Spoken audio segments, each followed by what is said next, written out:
আলাইকুম ওয়া রাহমাতুল্লাহি ওয়া বারাকাতুহু। আলহামদুলিল্লাহ ওয়াসসালাতু ওয়াসসালামু আলা রাসূলিল্লাহ ওয়া বা'দ। সম্মানিত দর্শক দিনী ভাই এবং বোনেরা, আপনাদের সকলকে আমাদের সোয়াদ মিডিয়ার পক্ষ থেকে আন্তরিক অভিনন্দন, মোবারকবাদ জানাচ্ছি। দিনী ভাই এবং বোনেরা, আপনাদের থেকে প্রাপ্ত জীবন ঘনিষ্ঠ জিজ্ঞাসার জবাব নিয়ে আপনাদের সামনে উপস্থিত হয়েছে।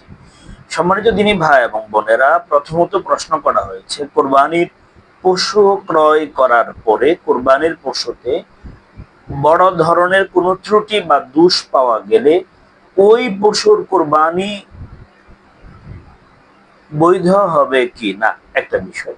2 নম্বর বিষয় আসছে, কোরবানির পশুর ক্ষেত্রে কোরবানির পশু থেকে জবাই করার পূর্বে কোনো ধরনের ফায়দা গ্রহণ করা, উপকার নেওয়া বৈধ কিনা। প্রথম প্রশ্নের জবাবে আমরা বলবো, কোরবানির নিয়তে কোরবানির পশু ক্রয় করার পরে ক্রেতা যদি বাড়িতে নিয়ে আসার পরে যদি কোরবানির পশুতে এমন কোনো ত্রুটি দেখতে পায়, যে সকল ত্রুটির কারণে কোরবানি বাতিল হয়ে যায়, তবে সামর্থ্য থাকলে, সামর্থ্যবান মানুষ যাদের আরেকটা পশু কেনার মতো যোগ্যতা আছে, সামর্থ্য আছে, তাদের জন্য অন্য আরেকটা পশু ক্রয় করে এই পশুটাকে রেখে দিয়ে অন্য আরেকটা পশু ক্রয় করে ওটা দিয়ে কোরবানি করা, অন্যথায় তাদের কোরবানি আদায় হবে না। 2 নম্বর হচ্ছে, যারা গরিব মানুষ, অসহায় মানুষ, যাদের কোরবানি করার সামর্থ্য নেই, অন্য আরেকটা পশু কিনে কোরবানি করার মতো সামর্থ্য নেই, তারা ত্রুটি যুক্ত পশু দ্বারা কোরবানি করলে কোরবানি বৈধ হয়ে যাবে। সুবহানাল্লাহ। এটা কিন্তু গুরুত্বপূর্ণ একটা বিষয়। খোলাসাতুল ফাতুয়াতে আসছে, বাদায়ে সনায়েতেও ফতোয়া আসছে। দিনী ভাই এবং বোনেরা, 2 নম্বর যে প্রশ্ন আসছে সেটা হচ্ছে, কোরবানির পশু ক্রয়ের পরে, কোরবানির পশু কেনার পরে ওই পশু থেকে কোনো ধরনের উপকার গ্রহণ করা ইসলামে বৈধ আছে কি না।